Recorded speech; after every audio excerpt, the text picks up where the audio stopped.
Welcome, and thank you for downloading this week Take Aim Outdoors, the Bow Hunters Podcast. Whitetail hunting stories, tips, and gears from across country. And now, here is your host.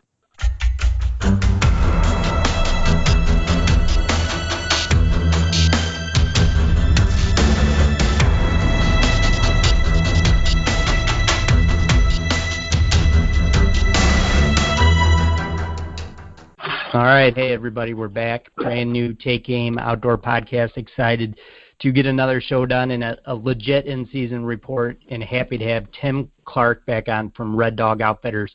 Tim, it's been a minute.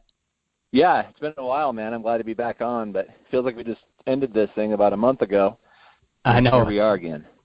Comes so fast. But, man, I'm excited to have you on because you seem to run through more big deer than anybody I know. So you guys are slamming deer already. And where are you at right now? Kansas, mostly? Yeah, right now I'm in a Kansas camp. We just opened here on the 26th and had, let's see here, 2 guided guys and actually 5 semi-guided guys and 1 guided guy. And so far, archery, we've killed 5 out of 6, and I still got a day left with one of the hunters. And we had an early season muzzleloader hunter, took a 173. And then this week we took a 171 and a 163. So Tim, remind everybody, when's that early season for muzzleloader? Muzzleloader was in September, but I only had 1 guy for that. He sat one afternoon and shot that buck. And, no kidding. That ran from like the 17th to the 11th to the 24th or something like that. It's a hard season to hunt because there's a lot of crops up and that kind of thing. It's hot. And it's hot. But, you know, when you have as much acres as we have to hunt, you can cherry pick a few places where you know you got daywalkers. And we had 4 of them on this piece of ground. And this was I hate to say this because I don't know for a fact, but this is the one that I thought was the smallest one. And he had taped out at 173. One kill. So he got him. And then this week I got 2 guys from Kentucky. They just got one this morning. It's a beautiful 10-point, super tall chocolate. We just taped him out at 171, and he's all over our Instagram from this morning. Wow. But both of those guys hunt 5 or 6 states every year, and they've both got their best bucks ever these 4 days here with me. So I'm really thrilled and honored to have, to be here, because if it wasn't for these guys, all I'd be doing is putting pictures of stuff on the internet and working somewhere else, Right, yeah. So, exactly. Well, how cool is that? Yeah, exactly. I can't figure out where I came from, man. This is really the rewarding part that makes it all worth doing. Yeah, I mean, the deer you guys put down, was it this morning or last night? Because that thing was, just enormous, huge body, fully mature deer. Just like the kind of deer you imagine you always want to take on a perfect, management plan. Right. Yeah, that the one that we got this morning was the 173. Then we got the one, let me think here. The one we got last night was just Pope and Young buck. Is a nice buck. That was Scott's first bow kill. And then we had the 163 buck. He came in on, let's see, what was that? Thursday night, I think we got him, or Friday night. I don't know. Let me see. But yeah, it's just been a blur, man, since we started it up. But we've only had 6 bow hunters, and 5 of the 6 have killed. So, our kill rates are up where we wanted to be. It just happens so fast. It does.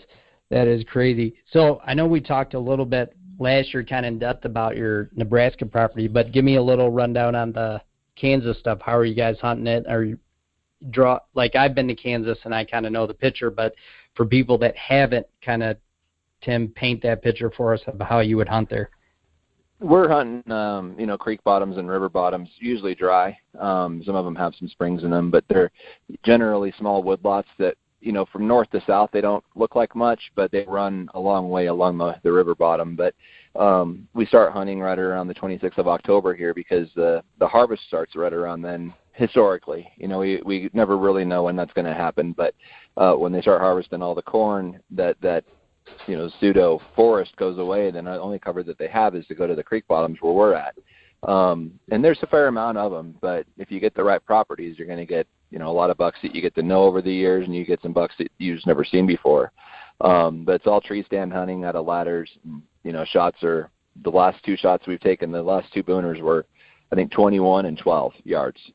Oh my gosh, deer what a just dream. coming in. What a dream. We had that going on a feed side early this morning. I got a guy in there an hour and a half early just to make sure he didn't bump deer off of it at the twilight. It worked. So wow, that is crazy, man. Yeah, it changes the whole ball game when, for the people that don't kind of realize, corn is not just food, but it's cover, and the deer use that cover tremendously and to their advantage. So like what Tim was just saying is such spot-on information. When that corn starts to come down and gets harvested, they're losing majority of their cover, and it's a good way for you to key in on that stuff. Like Tim said, when that cover comes down, you got to be where the cover is. Yeah, exactly. And from here on out, the rest, throughout maybe December, they'll stay in these creek bottoms, and then they kind of wander back out again. But every year it's kind of the same thing. Unless we have a lot of moisture, then that holds up the harvest and makes things harder. But there's still a fair amount of deer moving around in the forest because that's where the does are. That's where you can find them anyway. They certainly don't run through cornfields looking for does, at least that I know of. They have to go down into the bottoms to find them. But they're in full rut here. These deer are rutted out. They've been shot in full daylight hours, most of them. The one that David got the other night was shot at 4:50 in the afternoon. That's early. Full sun, 50 degrees out, and this big bright white rack comes walking out with 163 inches of 12 points. We were hunting a different buck even, but we knew he was there, and we got it done. Yeah, I was just looking at the Instagram of that deer exactly, and I think the picture says 2 days ago, so I don't know if it was the night before maybe. You guys killed it, I believe. But, man, what a beast of a deer.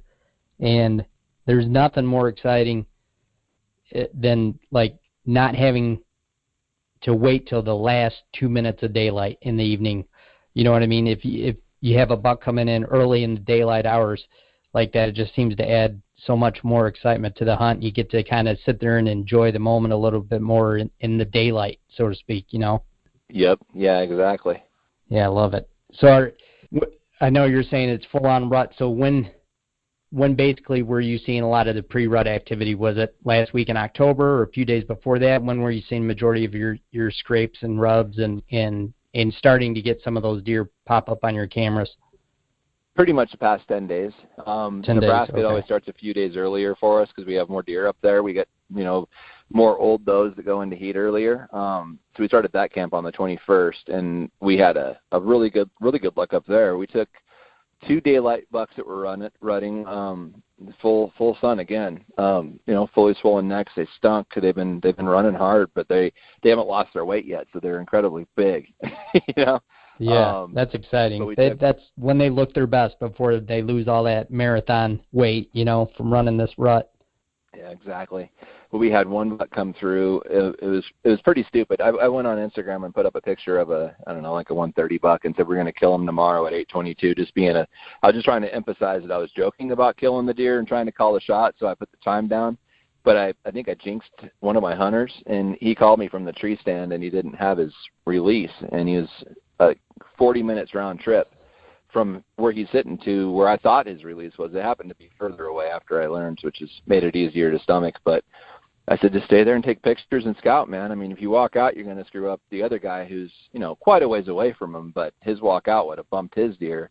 So just stay there till 11, man. Take pictures. I don't know what time it was, but I got a picture of this buck we named Murphy for Murphy's Law, and it's probably 160-inch deer, 150 anyway. 10 point. It walked to the fence, jumped over the fence, and walked all the way around my hunter while he took like 30 pictures of him and even got video of him. He didn't have any way to shoot at it. He'd never practiced with the fingers, and it's not something that he'd encountered. Or I don't carry a extra release in my backpack. I will now. After seeing that happen, that's just a freaking nightmare. And he ended up getting a buck later, but it was nothing like that buck. Murphy's still alive and well, but I assume we'll be getting him killed pretty soon too. Wow, that's a crazy story. I know what's the odds of that, but we've all done it. I think I've had that situation happen to me one time, and I sat there and just because it was my farm, and regardless, I'd done this anywhere, that guys that try to manage their property. But I sat there the rest of the evening and didn't get down until it was dark, and I didn't screw up the property just based on leaving that release. But it was you're aggravated for a few minutes, and it's like, what do you do? So you just sit there and kind of take it in a little bit more.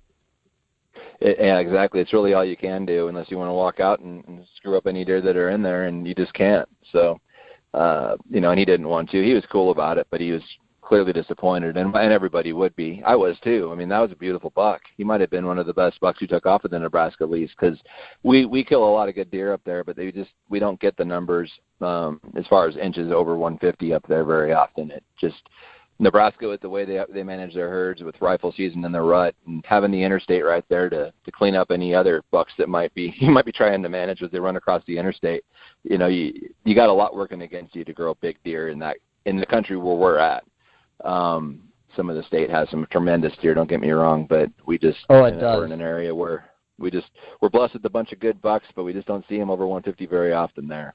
Yeah, it just seems like basically exactly what you said, Tim. They just seem to be a year younger always in Nebraska than Kansas, because it's similar state, and if anything, actually, Nebraska, if you ask me, has better hunting ground than a lot of Kansas. A lot of the middle of Kansas is, pretty flat and not great deer habitat. And Nebraska has tons of it, but that rifle season during the rut, just, man, it hurts. Sorry, I lost you. Oh, yeah, I was just saying that, man, that rifle season really hurts in Nebraska. Yeah. Man, I'd do anything if they would just move that out of there, because Nebraska's, the ground in Nebraska is premium. It's great deer habitat, and there's no reason Nebraska couldn't be one of the best states out. I agree. I mean, with the deer numbers up there, we really could grow some special animals, but it does get some in parts of the state, and I think they want to be competitive. But if they push that rifle season back a week, it sure wouldn't hurt anything, No. But the way that it is, the guys come out, and we've got guys that come out that love that. They're happy shooting 130, 140, 150, and it isn't. I'm not going to say it's easy, but it isn't very hard as it is, in some other places when you're hunting post rut. In December here in Kansas, they hear a gunshot, they know what time it is, and it starts to get difficult pretty fast. There, the deer, it's almost like they don't hear the gunshot because they're so peaked up in the rut, Right. Yeah, exactly. Yeah, they're right in the middle of it. I mean, legitimately.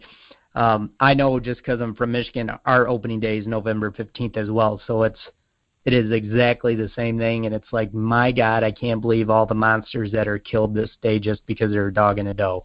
Just blows my mind. Yeah, exactly. It's fun though, man, but it's here. I tell you, anybody who's out there that is going on the 15th to the 20th of this month to hunt, maybe bring your hunt back a week or more. I'm sure it'll still be good then. It always is. It's always pretty. You can always find a way to hunt deer in Kansas all the way up to New Year's Eve, I think, personally. It's harder, but you can. But right now, it's a great time to be out here. I mean, I put an Instagram post up today. We put up 6 deer this week. It's not like I've got 30 guys in camp, you know what I mean? Right. Some of these outfitters put up their deer, but they're not telling you they got 30, 40, 50 guys in camp. A weekend. Yeah. That's right, and they're putting out 10% kills. I mean, we're killing, man. We're 6 for 7 in Kansas so far, and we have a lot more hunters coming. And I expect to stay over 75% on kill like we have the last 7 seasons. But right now, we're flirting with 100 with 3 booners. Half of it's Boone and Crockett. I know that stat's going to go down.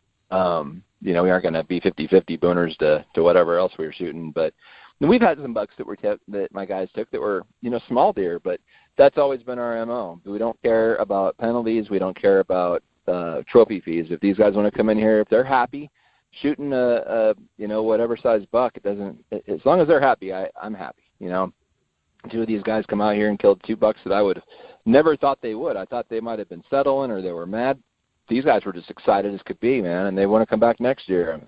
Okay, Yeah, I saw that. That was New York guys or something. Was that right? Yeah, a couple of older gentlemen there. I think they're close to 65 or so. Yeah, and, how cool. They remind me of my grandpa. They're just all they care about is shooting a rack, and they don't measure it. They talk about the weight. They talk about the points, and that's it. There's no G1, G2. How wide is it? How's the mass? Right. And Yeah. all that stuff we got tricked into doing this, the last decade of watching right. TV, How cool is that, though? Yeah, it is. It is cool, and I appreciate that kind of thing. And I know some guys online are laughing, going, "Oh yeah, you guys are dropping deer, but you're dropping those deer." Well, if those guys are happy, and why should that matter? I'm happy for them, and if they would have waited, they probably would have got a bigger buck. It's just the way that it is. But hey, if that buck walks out and you like him, I don't care how big he is, man, shoot him. And even if it's a 200-inch deer, you're not going to get a bill. It's just the way we are and the way we always will be. Yeah, like you said, if you are going to shoot it, you better be happy with it, and that should be the only rule. That's it. Yeah, if you don't like it, don't shoot it, especially if you don't want to eat it, because I don't want to see somebody mercy kill a buck just for fun, just a thrill kill, and then leave it here I agree. Not be eaten. Like, what are you doing? Yeah. That's not what we're about either. No, that's one of the best parts about it. That's for sure. Exactly. So what do you got cooking next week? Where are you going to be? We're going to have basically both camps full. I'm going to have on the 6th, between the 6th and the 15th, we're going to have probably 30 hunters between Nebraska and Kansas, and between 5 counties between archery and rifle. So that's kind of our biggest push, and then we kind of taper down from there and go through the rifle season, and we get done there. Man, that's awesome. Well, we definitely I'm leaving, which you just said is good timing. I'm leaving for North Missouri tonight, about 2 miles from Iowa. So hopefully the deer are moving there, and I'll be gone a few days. But, Tim, when I get back, I definitely want to chat again. We'll do another show because the rut stuff is just so exciting because you never know what's going to come out of the woods or a river bottom somewhere. Yeah, exactly. And I enjoy being on and giving you guys updates. I'd say in the next, I don't even know what today is. What is today? Monday? 30th, I believe. Monday? Day of the week. Is it Monday? Yeah, it's Monday. It's Monday. So by Friday, we'll probably have some more if you want to call and get an update. The way the weather's changing up and down, I'm sure we'll have some updates by then, but we could do it Monday too. I've got it all pretty well committed to memory. Yep, we'll at least do. So far, by then, there'll be a blur. As soon as I'll see. I don't know actually if the little hotel motel has internet where I'm staying, but I will find out. I'll just be in touch with you, and we'll do it either over the Friday or Monday when I'm back. Okay, yeah, whenever, man. Where are you going now? North Missouri, about 2 miles from Iowa. Yep. So cool. Yep. So good luck on your hunt, man. I hope you get a big one. Thanks, I appreciate it. I'm excited to get out. This will be my 3rd trip to Missouri, so it's kind of a personal thing now. It's been a long time, 2004, 2007, and I haven't been back. I've been to other states, so it would be neat to kind of close the deal on a nice buck in Missouri for me. Yeah, I hope you do, man, and then I'm going to start hounding you to get out here. Yes, man, I would love to. I'd love to. We need to do that, do a little in-camp podcast and video session, and we'll put it on. I'm doing some stuff for TV next year, so we could do the whole shindig in one hunting trip. Yeah, that'd be awesome, man. We'll have to work that out. Yeah, I'd love to, for sure. But sounds good, Tim. I'll be in touch later this coming week then. Okay, that sounds good, man. Good luck on your hunt, and thanks for having me on again for another season. I really appreciate it. Yeah, absolutely, and good luck to you and your guys in camp, and stay safe. Will do. See you too. Thanks. All right, we'll see you next week. And everybody every week, live outdoor podcast channel, podbros.com, iTunes, and we'll see you guys next week.